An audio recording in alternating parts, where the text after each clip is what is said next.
Hi guys, welcome back to another episode of Kitchen Chaos with me, Jackie.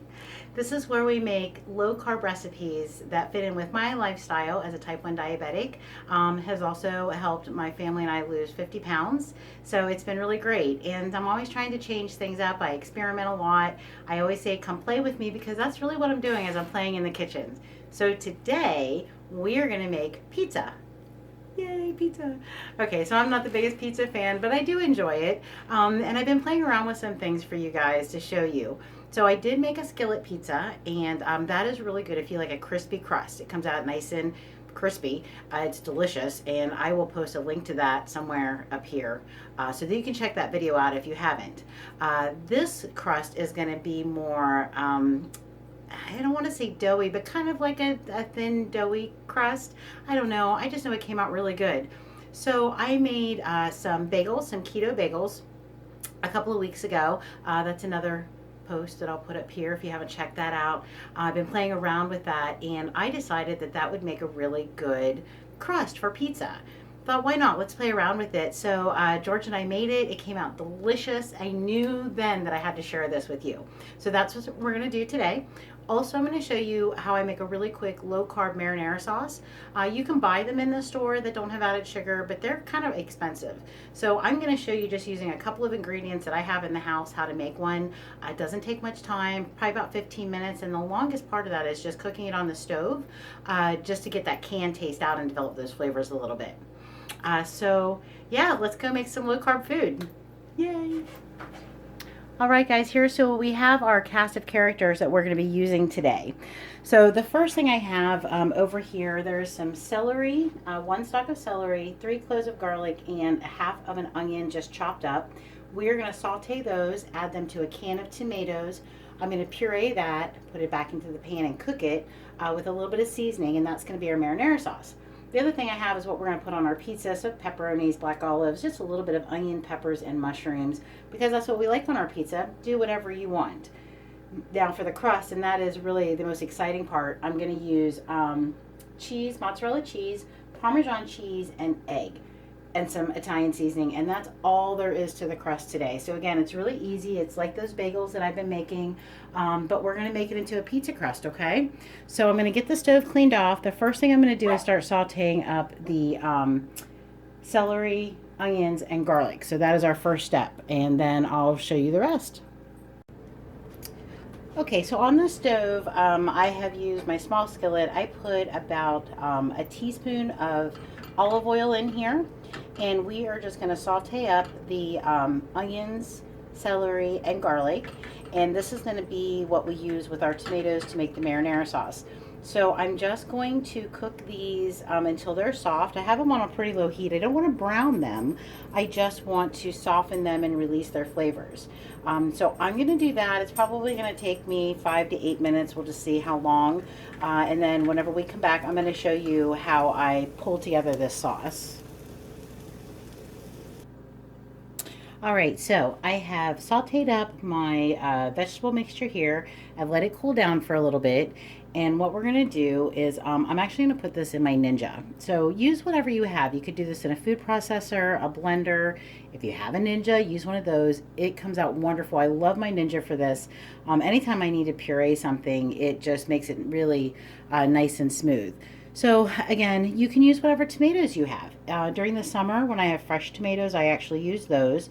Depending on what I have in the cupboard, if I have crushed tomatoes, I use that. Today I actually have diced tomatoes in the cupboard. So this one is basil, garlic, and oregano, and it's just 1 can of diced tomatoes. So we're going to put that into our Ninja container here.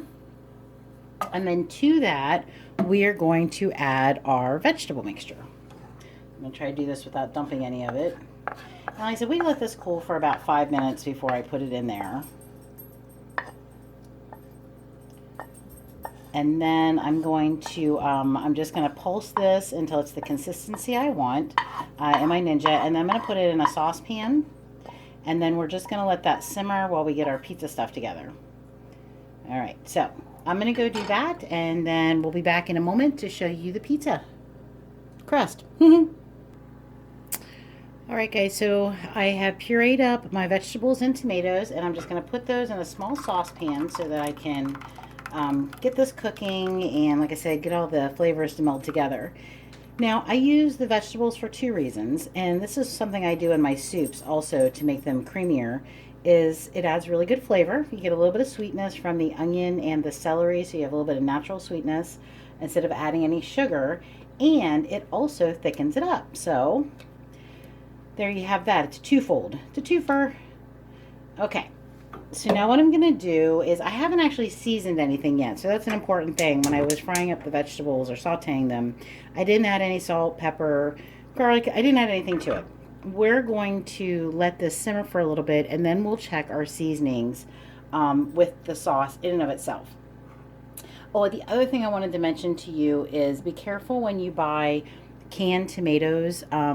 Sometimes they have added sugar to them, and I didn't realize that. I just assumed it was tomatoes, so you know, it was just water and tomato, maybe some salt. And then I bought some, I can't remember what brand it was. I'm sure it was a generic brand, and I'm looking at it, I'm like, wow, why are the carbs so high? Well, they added sugar to it. So I don't buy that one anymore, and I always look at my label. So always look at your labels, don't assume. So what we're going to do is, like I said, I'm going to actually let this simmer on low for about 15 minutes. And we're just going to kind of taste and add some seasonings as we go. I'm definitely going to use some Italian seasoning, maybe a little bit of parsley and oregano, and some garlic. We'll just kind of see how it goes. I don't know if I'll need any salt. Again, we're just going to kind of taste and go for that. So, all right, I'm going to actually put this on my back burner so that I have room to show you what we're going to do for the pizza crust. So the crust is going to be a little bit different. It's a little bit of a different recipe than the bagels. So just the ingredients, the measurements are a little bit different. So let me get that together so I can show you. And we're on to the crust. Okay, so what I did in my bowl is I put 1 egg, and we're going to just give that a little bit of a whisk just to mix all that around. So it's going to be 1 egg, it's 1 cup of mozzarella cheese, and then a 1/4 cup of Parmesan cheese. So it's real easy measurements. So we're just going to kind of, like I said, give that a little whisk. And that's all there is to that. You just want to incorporate the white and the yellow. So pardon me, I'm going to put that over there. Okay, so now we're going to go in with a cup of cheese. I'm not really going to measure this. I'm just going to use half the bag. It's a 2-cup bag. Again, I like to shred my own cheese. Unfortunately, when I was buying my block cheese, I forgot to buy mozzarella. So I had this in the freezer. I tend to buy bags of cheese just for those kind of moments.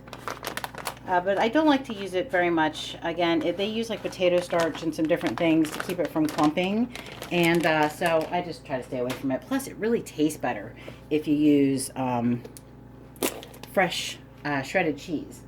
Now, on saying that, I was looking at the Parmesan. I was going to actually buy a block because I thought, well, that's probably going to be less expensive.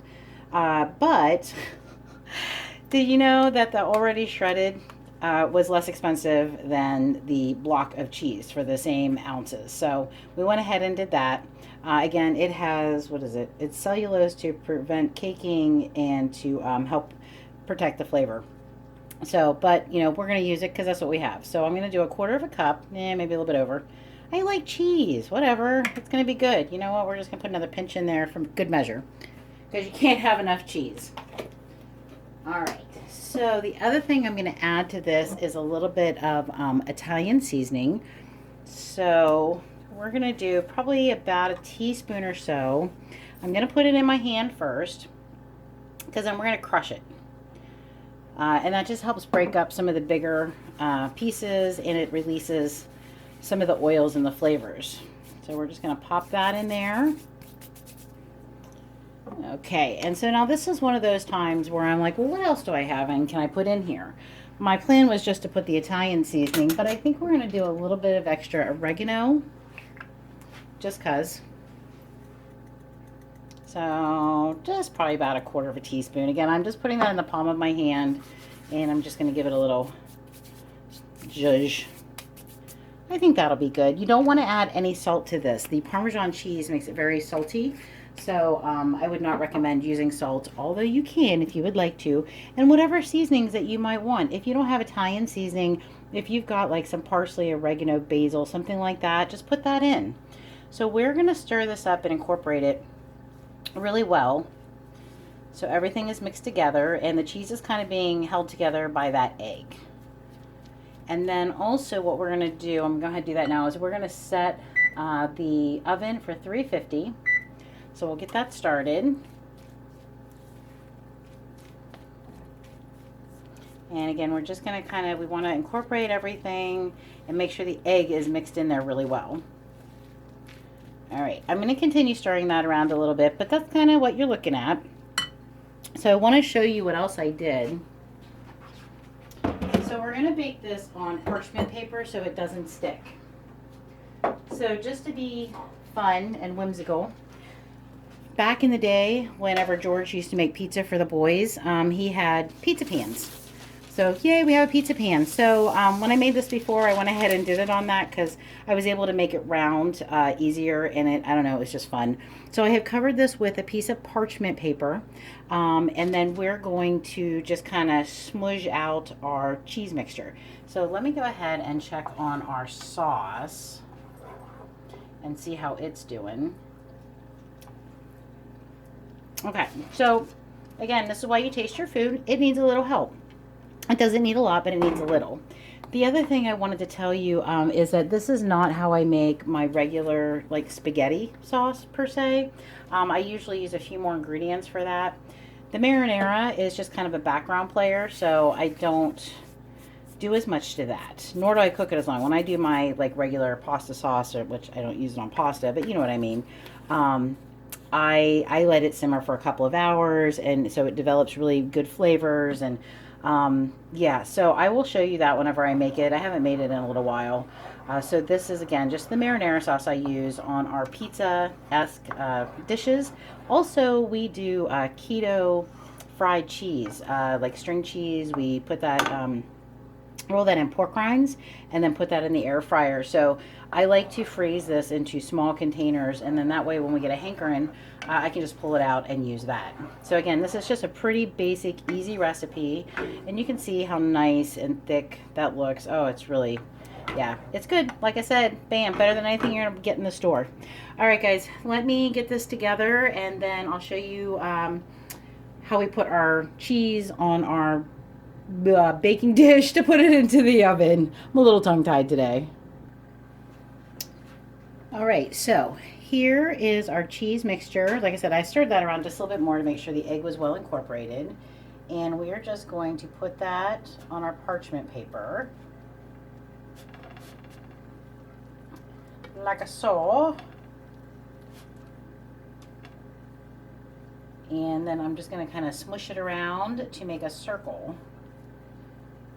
so that, again, it'll look like a pizza. It fools your brain into thinking you're eating an actual pizza. So I really enjoy making these videos for you. I hope you enjoy watching them. I like to share my creativity with people. I want to help somebody, even if I help one diabetic out there who's maybe struggling and they don't know what to do, and their doctors aren't telling them, you know, about possible low carb ways to do things. Like, you know, they tell you to eat whatever you want to, just count your carbs and then bolus for it. Well, you know, I did that for years and years. I was on an insulin pump, but I was always struggling. My hemoglobin A1C was always running around 7 or 8, which was, yeah, it was all right, but you know, that is causing a lot of damage inside my body. Since I've been eating low carb and have gotten rid of almost every starch in my life, my hemoglobin A1C runs closer to 5, maybe like 5.5 at the highest. I mean, I still struggle with some things, especially, you know, stress and some different stuff, but for the most part, this lifestyle I think it has saved my life. So my goal is to help you help yourself. So if you know somebody who's a diabetic who maybe wants to look for a different way, there are lots of books out there and a lot of information. There are a lot of websites dedicated to low carb and type 1 diabetes. And also, I'm a gastric bypass patient, so I don't eat a whole lot. Although I got to tell you, and I've said before that George did not have any kind of surgery like that. But since we have been eating this way, he eats a lot less. So you're looking at this pizza going, well, Jackie, that's not very big. That's not going to feed us. Psh. Well, I don't know. Maybe it won't for us. We will have this tonight for dinner, and we might actually have leftovers. I think when I made it before, I actually had an extra piece. It is amazing how much the fat fills you up. Okay, so there we have our pizza crust. Isn't that awesome? All right, so I have tasted my sauce. It tastes really good. We are going to, I added a little bit of, a little pinch of salt, some pepper. Let's see, you saw me add a little bit of parsley. I also did a little bit of oregano and basil. So I'm just going to take a spoon, and I'm not going to do a lot. The tomatoes, actually, when they're cooked, will give me a little bit of a rise. I'll have to give probably about 2 units of insulin for this. I will actually do some regular insulin because my rise happened the last time about 2 hours after we ate. So that was just a little note that I made for myself so that I would know. And that's just from the protein that we're having. And again, the little bit of natural sugars that are found in the vegetables. And then like I said, we're going to freeze the rest of this into small dishes so that we have it the next time we make pizza, or like I said, the cheese sticks, which hopefully I will get around to showing you that here before too long. So we're just going to put that on and kind of mush that around a little bit. Okay, so sauce is down. And now I'm just going to go in with my vegetables. Again, put whatever you want on your pizza normally. Some are purists, they just want pepperoni. We like vegetables on ours, so that's why I like to do that. So I'm going to do this, and then I'll show you what it looks like before I put it in the oven. Now, I do have the temperature at 350. So, yeah, that's it. So give me just a sec. And there we have our pizza with all of our good veggies, some pepperoni, and I put a little bit of extra cheese on top just so that you'll have that gooey cheese whenever you eat it. So we're going to put this in the oven for 15 to 18 minutes. I'll show you what it looks like whenever it comes out. The pizza just came out of the oven, so I ended up baking it for closer to 20 minutes. It took a little bit longer than the first time that I did it, but it smells really good and it looks delicious. So I'm going to let it cool for a few minutes. That's really always the hardest part, is letting it cool down a little bit. And then I'm going to cut it up, and we're going to start dinner. So I will do that, and then I'll taste it for you and let you know how it came out, okay? All right, guys. So we are going to taste our pizza. Doesn't that look beautiful? It smells really good. I'm actually going to try to do it with my hand. Oh, there you go.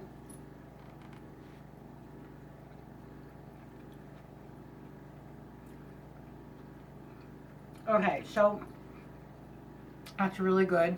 Just to tell you, that's delicious. And it reminds me of pizza, like, more than I can tell you. I'm really excited. So there are some recipes online. You can look them up. You can Pinterest them, Google them for a different kind of crust. There's a fathead crust dough, and it involves some almond flour, cream cheese. I don't know. I've tried it a couple of times. It doesn't come out right. Excuse me. I just like to keep it simple. My life is very busy, as everybody else's is. So to me, this is such a simple way to make a pizza crust that I think you're really going to love. So I hope you'll try it. Thank you guys for watching. As always, I appreciate it. And keep smiling. It'll make somebody's day. Be good to each other, okay? All right? Peace, guys.